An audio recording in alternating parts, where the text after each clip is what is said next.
तो नमस्कार सांग मैंने आज आम ऋग्वेद संहिता अपडेट के डिस्कशन करना।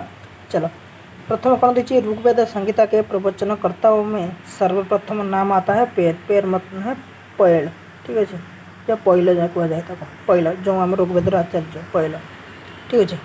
तो पर का अर्थ कौन? स्तुतिपरक मंत्र। ये कर अर्थ कौन ना स्तुतिपरक मंत्र। छाड़ यहाँ मन रख। ऋग की परिभाषा है रुच्यते स्तूयते अनया इति सा ऋग। तो ये परिभाषाटा मन रख, रुच्यते स्तूयते अनया इति ऋग। तापर ऋग्वेदर ऋतिक कौन? ऋग्वेदर ऋतिक हूँ होता। आ ऋग्वेदर आचार्य किए ना पैल, मन रख। तापर महर्षि पतंजलि के अनुसार ऋग्वेद की शाखा परीक्षा पड़ता कि महर्षि पतंजलि के अनुसार ऋग्वेद केतोटी शाखा अच्छी? 21टी। जदि अथर्ववेदर पचारे केतोटी शाखा तेज 9टी। मन रख अथर्ववेदर हूँ आमर 9टी, किंतु पतंजलि के अनुसार ऋग्वेद जदि शाखा पचारे सी हूँ 21टी। आउ अथर्ववेदर से पतंजलि के अनुसार शाखा हूँ 9 रख। तो बर्तमान आम ऋग्वेदर मन रख 21टी। तापर देखिए चरण व्यूह के अनुसार ऋग्वेद की शाखा 5 परीक्षा पचार। चरण व्यूह के अनुसार ऋग्वेदर शाखा केतोटी ना सर 5टी। ये परीक्षा पचारे।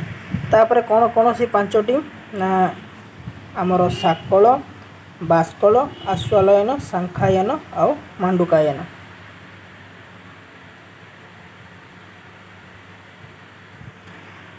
तापर ऋग्वेद की पूर्ण उपलब्ध शाखा जब पचारे ऋग्वेदर जदि जोटा पूर्ण उपलब्ध शाखा से कौन ना से आमर साकल। ऋग्वेद में ब्राह्मण केतोटी? 2टी। कौन ना गोटे ऐतरेय ब्राह्मण आ गोटे सांखायन जोटा पौषतिकी कह जाए। तापर नेक्स्ट रही ऋग्वेद के आरण्यक 2टी आरण्यक ऋग्वेद रही। कौन कौन? गोटे रही ऐतरेय आरण्यक आ गोटे रही सांखायन आरण्यक। तापर नेक्स्ट रही ऋग्वेद की उपनिषद केतोटी? ऋग्वेद जब उपनिषद पचारे सी हूँ 3टी। कौन कौन? गोटे रही ऐतरेय उपनिषद, 2 रही कौशतकी उपनिषद, 3 रही बाष्कल उपनिषद। तापर ऋग्वेद में एकमात्र शिक्षा जोटा पाणिनीय शिक्षा इंपोर्टाट मन रख। ऋग्वेद में एकमात्र प्रतिशाख्य ग्रंथ जोटा को ऋग प्रतिशाख्य कह जाए, मन रख। ऋग प्रतिशाख्य के रचनाकार शौनक। ऋग्वेद में सौक्त सूत्र प्राप्त 2टा सौक्त सूत्र प्राप्त होता है। कौन कौन? जोटा कि आश्वालयन आ रही कौन कौशतिकी व सांखायन। ऋग्वेद में गुह्य सूत्र 3टी गुह्य सूत्र अच्छी। कौन कौन? आश्वालयन बा कौशतिकी जोटा सांखायन, तापर हूँ आमर साम्य। तापर ऋग्वेद में धर्मसूत्र कौटा ना गोटे रही जोटा हूँ आमर वशिष्ठ धर्मसूत्र, मन रख। तापर ऋग्वेद में नहीं शूलसूत्र, ऋग्वेदर शूलसूत्र नहीं। तापर ऋग्वेदर विभाजन 2टी क्रम रही जो मंडल आ गोटे हूँ अष्टक।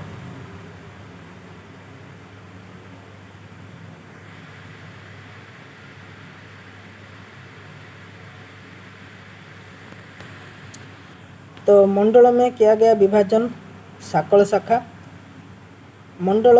हाँ, मंडल क्रम में मंडल जोड़ा 10टा मंडल रही।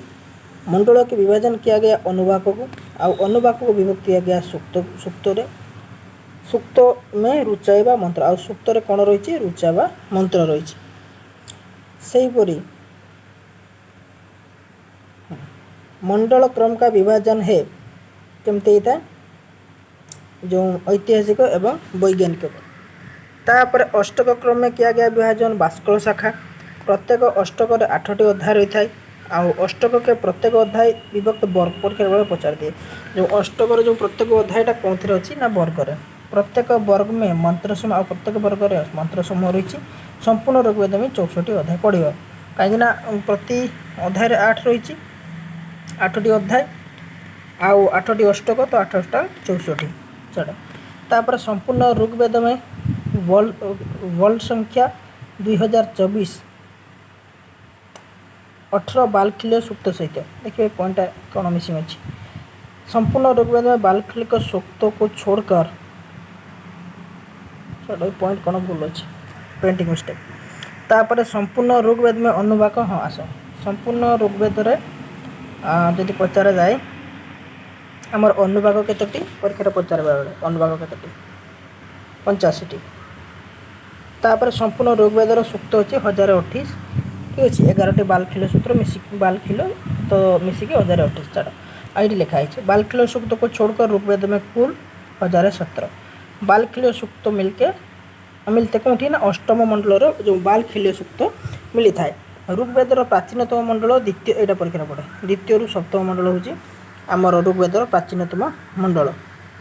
ऋग्वेद का वंशमंडल कहा जाता है, द्वितीय रु सप्तम मंडल को वंशमंडल कहा जाता है। मंडलर अर्थ कौन पड़ो परिवार मन टे रखिदेव। ऋग्वेद का द्वितीय से सप्तम मंडल संबोधित है ऋषि के वंश। जो द्वितीय रु सप्तम जो मंडल रही है कौन रही ऋषिर वंशज वर्णन रही। ऋग्वेद के प्रथम मंडल के ऋषि शतार्चिन, द्वितीय मंडल हूँ ग्रीष्मद, तापर तृतीय रही विश्वामित्र, चतुर्थ हूँ वामदेव, ऋग्वेदर पंचम हूँ अत्रि, षष्ठ हूँ भरद्वाज, ऋग्वेदर सप्तम मंडल हूँ वशिष्ठ, ऋग्वेदर अष्टम मंडल हूँ कण्व, ऋग्वेदर नवम मंडल हूँ मधुछंदा और दशम मंडल हूँ भृगु। तो यहाँ को मन रख सर्ट्रे केमती देखिए सग्रु केमती मन रखिए प्रथम प्रथम वर्ड वर्ण को मन रखिदेव। जो शब्द गुड़िक रही जमी प्रथम प्रथम वर्ण को आम मन रखा सग्रु स ग्रु बी बा अ भ ब क म भ्रु। ठीक अच्छे।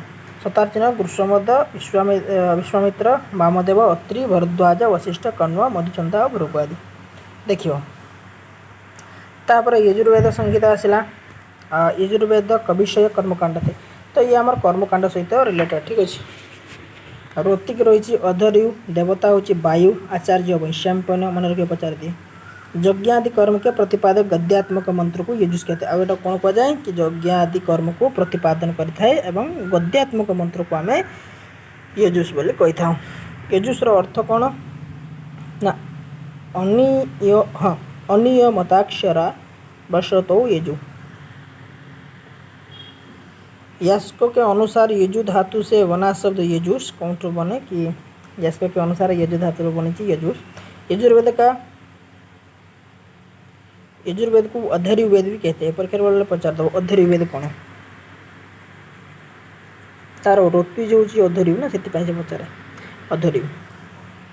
तापर यजुर्वेद के दो संप्रदाय, एक हूँ ब्रह्म संप्रदाय जहाँ कृष्ण यजुर्वेद, आदित्य संप्रदाय जोड़ा शुक्ल यजुर्वेद। नेक्स्ट कौन रही शुक्ल यजुर्वेद आसला। शुक्ल यजुर्वेद की दो शाखा है, गोटे रही माध्यदिनी या वात्सनीय संहिता और रही काणुव संहिता। शुक्ल यजुर्वेद में काणुव शाखा में 2086 मंत्र,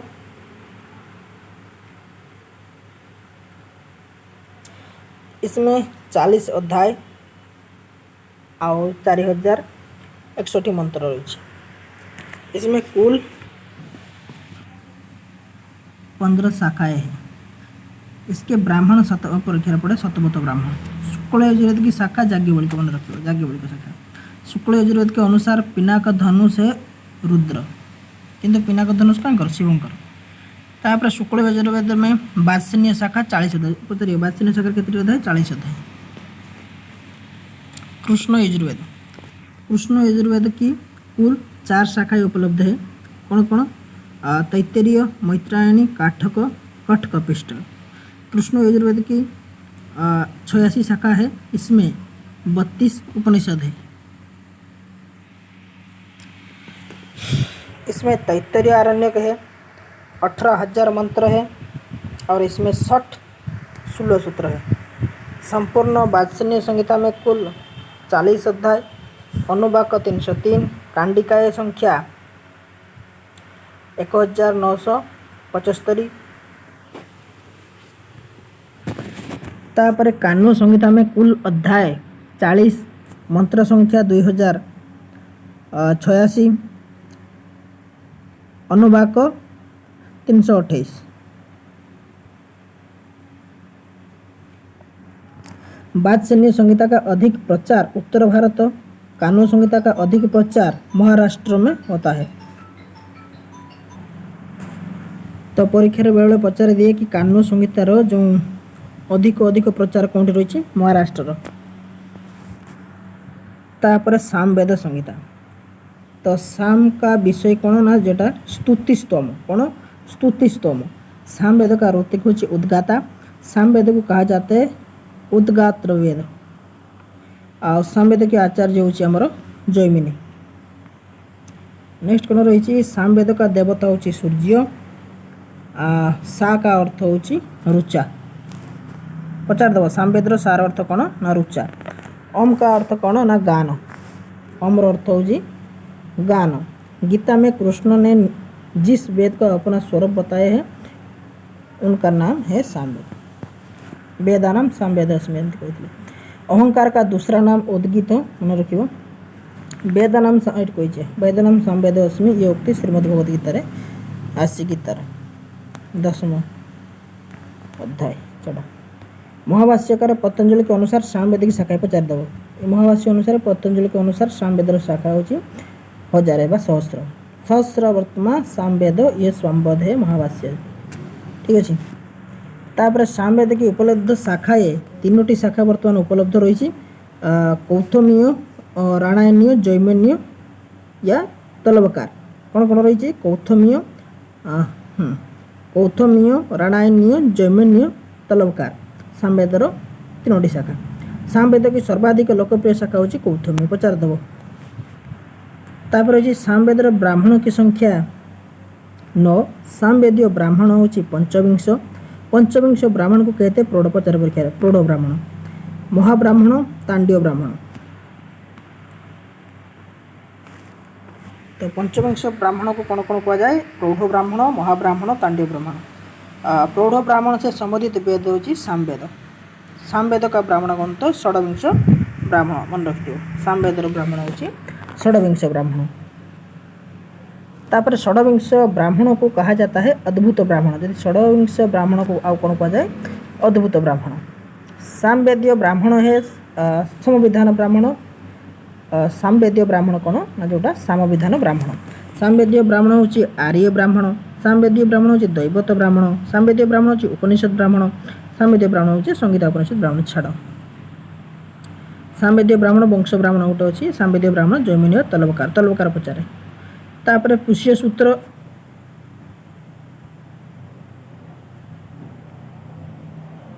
हाँ तो पुष्य सूत्र रही। पुष्य सूत्र प्रातः साक्ष्य के रचनाकार है पुष्य ऋषि। सामवेद में छंद है 2 गाथा प्रगाथा। तापर कौन रही सामवेद के सौत सूत्र पचार परीक्षा देखे नब। रही लाटायन द्राह्यायन मशक सूत्र आर्षय खादिर जमीन। लाटायन पचारे जमीन पचारे आर्षय पचारे मशक पचारे। ठीक अच्छे। सामवेदर गुह्य सूत्र पचारे एटा गभिलटा पचारे गौतम जैमिनीय। खादिर तो मेन हूँ गभिल पचारे गौतम 2 टाइप गौतम और गभिल। सामवेद का एकमात्र धर्मसूत्र जोटा हूँ आम गौतम धर्मसूत्र। गौतम धर्मसूत्र से संबंधित वेद हूँ सामवेद। सबसे प्राचीन धर्मसूत्र हूँ आमर गौतम धर्मसूत्र देखि नब। तापर सामवेद में नहीं सामवेदर 16 सूत्र नहीं। सामवेद की कुल शाखा हूँ 13। सामवेदर उपनिषद 2 कौन कौन जो छांदोग्य उपनिषद पचारे आउ केन उपनिषद। सामवेदर 2टी आरण्यक जैमिनीय तबलकार छांदोग्य आरण्यक। सामवेदर शिक्षार नाम हूँ नारदीय शिक्षा। नासदीय नुहे नारदीय। तापरे रूपतंत्र के रचनाकार शाकटायन। सामवेद का प्रतिशाख्य है पुष्य सूत्र प्रतिशाख्य छाड़। अथर्व संहिता। अथर्ववेद का ऋत्विक होची ब्रह्मा मन रखियो। अथर्ववेद देवता होची सोम। अथर्ववेद का आचार्य सुमंतु। यज्ञ का अध्यक्ष होता है ब्रह्मा। अथर्ववेद का प्रतिपाद्य विषय होची प्रायश्चित परीक्षा पड़े। अथर्ववेद फल देने वाला अहिक। अथर्व ऋषि का वंश होची अंगिरा। पचारे अथर्व ऋषि वंश होची अंगिरा। वेदत्रयी पारलौकिक फल के दाता। जो वेदत्रय रही है कौन पारलौकिक फल देता है ऋग्यजुषाम। तो अथर्ववेदर शाखा रही 9 मन रखियो। पैपलाद स्तौद मोद सौनकीय जाजल जलथ ब्रह्मवेद देवदर्श आउ चारणवैद्य। चारणवैद्य शाखा हूँ अथर्ववेद की। तापर जी अथर्ववेद की सूक्त में प्रतिपादित विषयों का 3 वर्ग में रखा गया। जमती अध्यात्म प्रकरण अधिभूत प्रकरण आधिदैवित प्रकरण। तापर जी अथर्ववेद संहिता के नामकरण के कारण ऋषि अथर्व ऋषि। अथर्ववेद का अन्य नाम अंगिरस, अथर्वांगिरस वेद, ब्रह्मवेद, क्षेत्रवेद पचारे कौन रही भृंगांगिरो वेद, भैषज्य वेद पचारे, छंदवेद, महिवेद पचारे। अथर्ववेद प्राचीन नाम अथर्वांगिरस, अथर्ववेद का प्राचीन नाम हूँ अथर्वांगिरस। पतंजलि के अनुसार ए परीक्षा पड़े, पतंजलि के अनुसार अथर्ववेद शाखा हूँ नवोधा अथर्ववेद। चलो अथर्ववेद का उपलब्ध शाखा हूँ दुईटा कौन कौन जो रही सौनक और प्रहलाद। अथर्ववेद की सर्वाधिक लोकप्रिय शाखा हूँ सौनक शाखा पड़े परीक्षा। अथर्ववेद का प्रतिसाक्ष्य है दो, गोटे हूँ सौनक्य प्रतिसाक्ष्य आ गोटे हूँ अथर्व प्रतिसाक्ष्य। अथर्ववेद का सौतसूत्र वैतायन, अथर्ववेद का गुह्यसूत्र कौशिक, अथर्ववेद में धर्मसूत्र नहीं, अथर्ववेद का शूलसूत्र भी नहीं। तापर हूँ सौनक्य शाखा कांड हूँ 20टी, तापर सौनक्य शाखा सूक्त हूँ 730। अथर्ववेद का 15वां कांड कहलाता है व्रात्य कांड। अथर्ववेद का विषय सामग्री को विभाजन किया जाता है 8 वर्ग में, जमती भैषज्य सूक्त, आयुष सूक्त, पौष्टिक सूक्त, स्त्री कर्म सूक्त, प्रायश्चित सूक्त, ब्रह्मांड सूक्त, राजकर्म सूक्त और अधिवार सूक्त। देखियो अथर्ववेद के एकमात्र ब्राह्मण गोपोथ ब्राह्मण पर क्या पड़े इंपोर्टेंट है। अथर्ववेद में नहीं आरण्यक नहीं, अथर्ववेद में उपनिषद 3टी मेन जोटी मुख्यतः प्रश्नोपनिषद, मंडूकोपनिषद और मांडुक्य उपनिषद। अथर्ववेद का एकमात्र शिक्षा होची मांडुक्य शिक्षा परीक्षा पचारे मांडुक्य शिक्षा। तापर अथर्ववेद की शाखा के नाम 9 जेटा कह जाइए पिपलाद, स्तोद, मोद, सौनक्य, जालद, जल्द, ब्रह्मवेद, देवदर्श, चरणवेद। चलो अथर्ववेद का सूक्त प्रतिपादन विषय को 3 बार पढ़ा जाइए। अध्यात्म प्रकरण, अधिभूत प्रकरण, आधिदैविक प्रकरण।